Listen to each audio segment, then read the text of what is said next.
134వ కీర్తన 8వ వచనం. యెహోవా ఉత్తముడని రుచి చూచి. రోజు ఏం చూడాలంట మనం? టేస్ట్. రోజు ఏం చూడాలంట? చాలా రుచులు చూస్తాం లోకంలో రోజు. కానీ బైబిల్ చెప్తా ఉంది, జీవము గల దేవుని మంచితనాన్ని, ఇంగ్లీష్లో రాయబడి ఉంది లార్డ్ ఈజ్ గుడ్ అన్న, ఉత్తముడు అన్న చోట మంచివాడు అనే మాట రాయబడి ఉంది. రోజు మనం ఏం చూడాలి? యేసయ్య మంచితనాన్ని చూడాలి. ఆయన ఎంత మంచివాడో తెలుసా? ఒకరోజు యేసు ప్రభు వారి దగ్గరికి వ్యభిచారముతో పట్టబడిన ఒక స్త్రీని తీసుకుని వచ్చారు. ఆ స్త్రీని రాళ్లతో కొట్టి చంపాలని చెప్పారు. కానీ ఆయన అన్నారు, బాబు పాపం లేనివాడు మొదట మీలో రాయేయండిరా అన్నారు. ఎవరు వేయలే, అందరూ వదిలేసి వెళ్ళిపోయారు. ఈయన కూడా రాయి వేయకుండా ఏమన్నారో తెలుసా? అమ్మా, ఏమండి, పాపంలో పట్టబడిన వారిని అమ్మ ఎవరిని అంటారా? అబ్బే, ఎంత హీనంగా చూస్తాం, ఎంత అవమానంగా మాట్లాడుతాం. చెయ్యి నీ బ్రతుకు అని చెప్పని ఎంత అవమానకరంగా మాట్లాడతాం.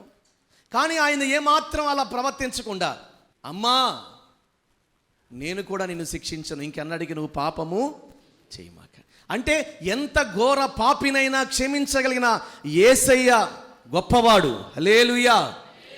అది ఆయన మంచితనం. యేసయ్య దృష్టి వేరు, మన దృష్టి వేరు. మనుషుల దృష్టి ఎలా ఉంది? ధర్మశాస్త్రం, నాకు వాక్యం అంతా తెలుసు. ధర్మశాస్త్రం ఏం చెప్పింది? ఇదిగో తప్పు చేశాడు కాబట్టి రాళ్లతో కొట్టి చంపాలి. కానీ యేసయ్య అటువంటి వాడు కాడు.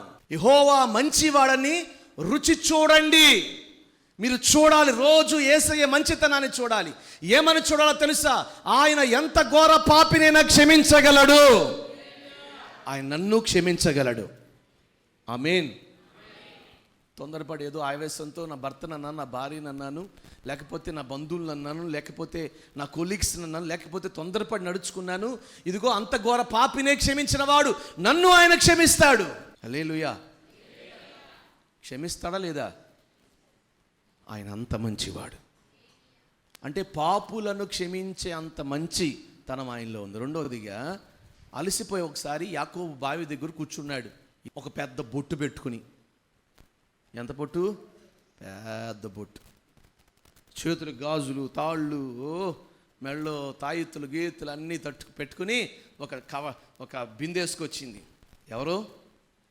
సమరయ స్త్రీ.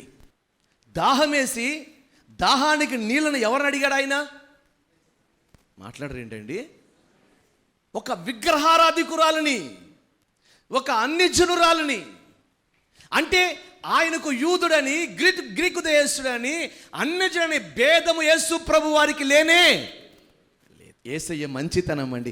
అంటే ఆయన కుల భేదము లేదు, మత భేదం యేసుకు లేనే లేదు, పాపులనేది లేదు. చెప్పండి, కులము, అన్యజనులు, ఆ మతం ఈ మతం అనేది లేదు. అందరినీ ప్రేమించగలిగిన వాడు యేసయ్య మంచి దేవుడు. ఆమెకు దక్కిన ధన్యత తెలుసా? బైబిల్ గ్రంథంలో మెస్సయ్యగా ప్రత్యక్షమైనది సమరయ స్త్రీకి. హల్లెలూయా. రాబోవుచున్నవాడును నేనే మెస్సయ్యను అని బైబిల్లో చెప్పిన ఏమండి స్త్రీ ఇంకెవరికి చెప్పలా, ఎక్కడ చెప్పలా ఆ మాట. ఒకే ఒక్క చోట చెప్పాడు, నేనే ఆయన్ని, నేనే మెస్సయ్యను. ఆ గొప్ప ధన్యత ఒక అన్యజనురాలికి దక్కిందండి. నేను అంటాను, ఎంత మంచివాడు ఆయన. మామూలుగా అయితే యూదులకి సమరయులకి సాంగత్యం లేదు, అసలు పట్టించుకాయ అంటాను. ఎందుకంటే యూదులు భక్తి కలిగిన వాళ్ళు మొదటి నుంచి. అన్యజనులు అంటే వాళ్ళు పక్కన దూరం అసలు లోపలికి రానివారు వాళ్ళు, అసలు వాళ్ళు పట్టించుకోరు. కానీ నా యేసయ్య ఎంత మంచివాడో తెలుసా? ఆయనకి ఏ భేదము లేనే లేదు. మనకెందుకండి? మనకెందుకు చెప్పండి? నిజమే కదా, యేసయ్య అంత మంచివాడు.